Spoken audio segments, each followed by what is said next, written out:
Bad karma gets even worse. The truth about Meghan and Harry is starting to emerge.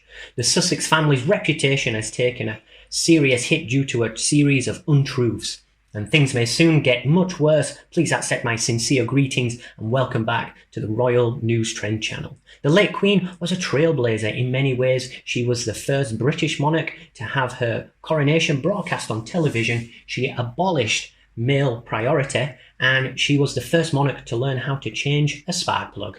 She also broke ground by being the first head of military and defender of the faith to be seen in public donning neon hues like lime green, electric purple, and the hottest of hot pinks. Although it is kind of fun to imagine the sourpuss Queen Victoria meeting with the violent Benjamin Disraeli in a violent orange, right? The rainbow craze served purpose, making sure the tiny monarch could be seen by the masses as she departed Buckingham Palace for a day full of waving and posy accepting. Now we know that Meghan,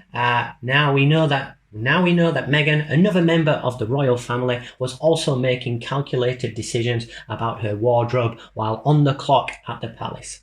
The first volume of her and her husband Harry's Netflix series arrived last week, attesting to one couple's unwavering focus on themselves. During her time in the UK, Meghan reveals, "I rarely wore colour. That entailed some level of reflection. I've been told that whenever Her Majesty will be present at a group event, no one may wear the same colour as her. On the other hand, you should never wear the same colour as one of the older relatives." So I thought to myself, what colour do they never wear? Camel, beige, white. So I opted for subdued colours so that I would be less noticeable. For the same of royal nerds everywhere, no one seemed to notice at the time that she wore a lot of stylish designer looks in neutral palettes until they were dug up a photo archive. This is where I try to think of creative ways to say, but, because we've reached an inconvenient truth. During her 20 months as working Duchess, Meghan wore a lot of neutrals, but she also embraced colour on numerous occasions. Consider the Duchess' bright yellow Brandon Maxwell dress, which she wore to a Commonwealth Youth event, her red coat and purple dress, which she wore in early 2019, her other purple dress, which she wore to the opening ceremony of the One Young World Summit in London, and the green embellished coat and dress, which she wore on Commonwealth Day the same year. The feeling of deja vu is almost as strong as Fergie's unreleased perfume, which she is likely creating in a Royal Lodge spare room to sell on the Home Shopping Network. In an interview with Oprah Winfrey last year, the Duke and Duchess made a number of shocking, damning accusations about their time as his and her HRHs, including instrumental racism and personal suffering in what seems like a mercifully short 2 hours in retrospect. They also included a number of anecdotes that turned out to be less than factual, such as Meghan's claim that they were married 3 days before their multi-million-dollar Windsor wedding.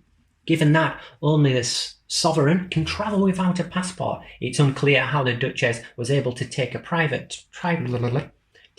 trips to places like Amsterdam, New York, Ibiza, and the French Riviera. Official trips were also made to the South Pacific, Morocco, and New Zealand. And yet, here we are, once more. When placed in the same predicament, the Duke and Duchess of Sussex have been making headlines recently for a variety of claims. While in London, royal insiders are saying, hang on there, chaps. In one quote, Meghan says, "There is no class, and some person who goes, sit like this, cross your legs, like this, use this fork, don't do this, curtsy then, wear this kind of hat," doesn't happen. Since I'd never seen anything but words describing a walkabout, I had to ask, what is a walkabout? This is a total lie. According to a well-placed royal source who spoke with the Times, even though she was engaged to someone who had done hundreds of walkabouts before, there was still preparation involved for every aspect of her life, including, but not limited to, walkabouts, clothing, and other accessories. According to our source, the level of backing was extremely high. According to the same source, while Meghan was busy realising that The Princess's Diaries was not a documentary, Prince Harry and Prince William's former private secretary, Ed Lane Fox, aka Elf, compiled a 30-point dossier studiously researched, brimming with information and contacts for the life she was taking on, including a list of experts who could help Meghan. Did the suit star go on a quest to become an expert royal protocol? The Times claimed she didn't, and instead only met with the late Queen's private secretary, Sir Christopher Gedott, now Lord Gedott, and a very well-connected, trusted fashion person later on. Then there was the time Meghan called a Sussex's engagement interview with Netflix cameras in 2017, a orchestrated reality show, and admitted it was rehearsed. As the BBC Michelle Hussein put it, we know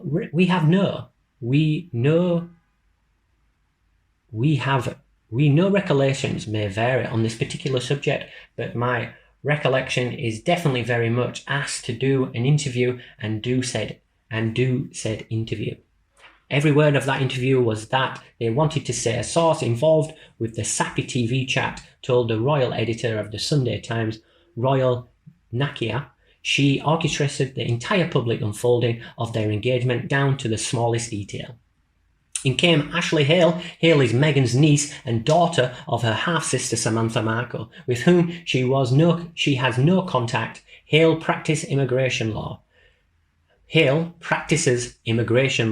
the third episode, Meghan revealed that the guidance at the time was to not have her come to our wedding because the very small comms team could not wrap their heads around it. I feel sorry for it, to be honest. Now, how do we justify the fact that this half-daughter's sisters is invited, but the half-sister herself is not? Despite what the Duchess claims, that just doesn't happen. According to the source, there was never a time when we offered suggestions about what should attend her wedding from among her family and friends. A former blogger's claim that the press team was desperate for Meghan to have more family and friends at the wedding is according to sources quoted by The Sun, a complete lie. Meghan reportedly stated, "I don't want Ashley in the spotlight." The more important question is whether or not the Duke and Duchess credibility will be seriously damaged if this trend continues. They appear to have an insatiable desire to be regarded as world leaders, to have UN Secretary General numbers, will travel dynamic duos with arbitrary mandate to solve all the world's problems. But what if they keep hearing that they've been lying total and complete? After the week's second public appearance as a couple, Harry and Meghan's dependability may come under increased scrutiny, which may have long-term consequences of their brand. There's also the question of whether or not the show will try to dance around touchy subjects in Sussex. Despite Meghan's denials, will the show touch on the rumours that she bullied palace staff?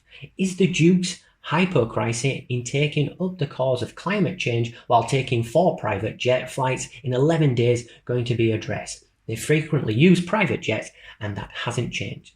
And given that the first volume only featured those who exposed the gospel of Sussex, will director Liz Garbus in episodes 4 through 6 include anything resembling a dissenting or opposing viewpoint? The Bible claims the truth shall set you free, but it's actually full of lies and myths. What will happen to Harry and Meghan if they tell the world the truth? Bear with me, because we're about to enter the realm of terrible cliches. Who are you, by the way?